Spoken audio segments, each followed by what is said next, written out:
എല്ലാവർക്കും നമസ്കാരം. ഇന്ന് ലോക പ്രമേഹ ദിനം. നമുക്കെല്ലാവർക്കും അറിയാം, കേരളം പ്രമേഹത്തിൻ്റെ തലസ്ഥാനമായി മാറിയിരിക്കുകയാണ്. അപ്പോൾ ഈ ദിനത്തിൽ നമ്മളോട് സംസാരിക്കാൻ ഏറ്റവും ഉചിതനായ ഒരു വ്യക്തി തന്നെയാണ് എൻ്റെ കൂടെ ഉള്ളത്, doctor M V Prasad sir. അപ്പോൾ ഈ പ്രമേഹ ദിനത്തിൽ എനിക്ക് സാറിനോട് ചോദിക്കാനുള്ളത്, എന്താണ് പ്രമേഹം? ലോകം മുഴുവനുള്ള ഡോക്ടർമാരും രോഗികളും പഠിച്ചു വച്ചിരിക്കുന്നത് രക്തത്തിലെ ഗ്ലൂക്കോസിൻ്റെ അളവ് കൂടുന്നതാണ് പ്രമേഹം എന്നാണ്. പക്ഷേ ഇതല്ല ശരിക്കും പ്രമേഹം. ബ്ലഡ് ഗ്ലൂക്കോസ് കൂടുന്നത് ഒരു സിംറ്റം മാത്രമാണ്. ശരിക്കും പ്രമേഹം എന്ന് പറയുന്നത് ഒന്ന് ഇൻസുലിൻ റെസിസ്റ്റൻസ്, ബ്ലഡിലെ ഗ്ലൂക്കോസിനെ മസിൽസിൻ്റെയും ലിവറിൻ്റെ അകത്തേക്ക് കടത്തിവിടാനുള്ള കഴിവുകേട്, അത് വ്യായാമമില്ലായ്മ കൊണ്ട് സംഭവിക്കുന്നത്. രണ്ട്, പാൻക്രിയാസിൻ്റെ ലേസിനെസ്, അതാണ് ടൈപ്പ് 2 ഡയബറ്റിസ്. ടൈപ്പ് 1 ഡയബറ്റിസിൽ പാൻക്രിയാസ് നശിച്ചു പോയതാണ്, ബീറ്റാ സെൽസ് നശിച്ചു പോയി, അകത്ത് ഇൻസുലിൻ ഇല്ല, അവർ ജീവിതകാലം ഫുൾ ഇൻസുലിൻ കൊത്തേണ്ടി വരും. പക്ഷേ ടൈപ്പ് 2 ഡയബറ്റിസ് എന്ന് പറയുന്നത് ഇൻസുലിൻ റെസിസ്റ്റൻസ് കാരണം ബ്ലഡിലെ ഗ്ലൂക്കോസിനെ മസിൽസിലേക്കോ ലിവറിലേക്കോ കടത്തിവിടാൻ പറ്റുന്നില്ല. അപ്പോൾ ഗ്ലൂക്കോസ് ബ്ലഡിൽ കെട്ടിക്കിടക്കും, ഇൻസുലിൻ കെട്ടിക്കിടക്കും, hyperglycaemia, hyperinsulinaemia. Insulin ബ്ലഡിൽ കെട്ടിക്കിടക്കുമ്പോൾ പാൻക്രിയാസിൽ നിന്ന് ബ്ലഡിലേക്ക് ചാടുന്ന ഇൻസുലിൻ്റെ അളവ് കുറയാൻ തുടങ്ങും. ഈ അളവ് കുറയുമ്പോൾ ഗ്രാജ്വലി പ്രൊഡക്ഷൻ കുറയാൻ തുടങ്ങും. സോ ഗ്രാജ്വലി പാൻക്രിയാസ് ഒരു ലേസിനെസ്സിലേക്ക് പോകും. അങ്ങനെ പാൻക്രിയാസ് മടി പിടിച്ച് വരും.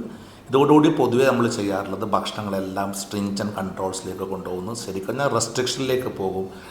വിത്തൗട്ട് തന്നെ ഗ്ലൂക്കോസ് എല്ലാം നിർത്തും. നമ്മുടെ പാൻക്രിയാസിൻ്റെ അകത്തുള്ള ഇൻസുലിനെ ബ്ലഡിലേക്ക് ചാടിക്കാനുള്ള കഴിവ് ഈ ഭൂമിയിൽ, ഈ പ്രകൃതിയിൽ ഗ്ലൂക്കോസിന് മാത്രമേ ഉള്ളൂ.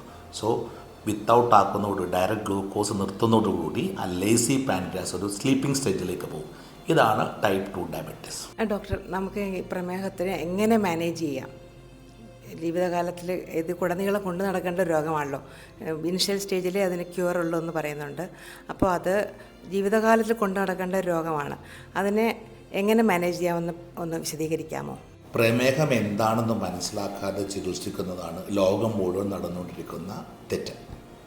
കാരണം പ്രമേഹം എന്ന് പറയുന്നത് ബ്ലഡ് ഷുഗർ ആണെന്ന് തെറ്റിദ്ധരിച്ച് ബ്ലഡ് ഷുഗർ കുറക്കാനുള്ള ഗുളികകളോ ഇൻസുലിനോ ആണ് ഉപയോഗിക്കാറ് പൊതുവെ.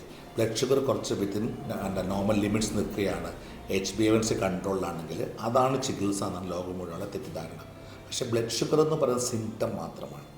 സോ നമ്മൾ പ്രമേഹത്തെ ചികിത്സിക്കുമ്പോൾ ആദ്യം ഇൻസുലിൻ റെസിസ്റ്റൻസ് ഇല്ലാതാക്കാൻ വേണ്ടി അതിന് ചെയ്യേണ്ടത് മസിൽസിൻ്റെ അകത്തെ ഗ്ലൂക്കോസിനെയും TGL ട്രൈഗ്ലിസറൈഡ്സിനെ എനർജി ആക്കണം.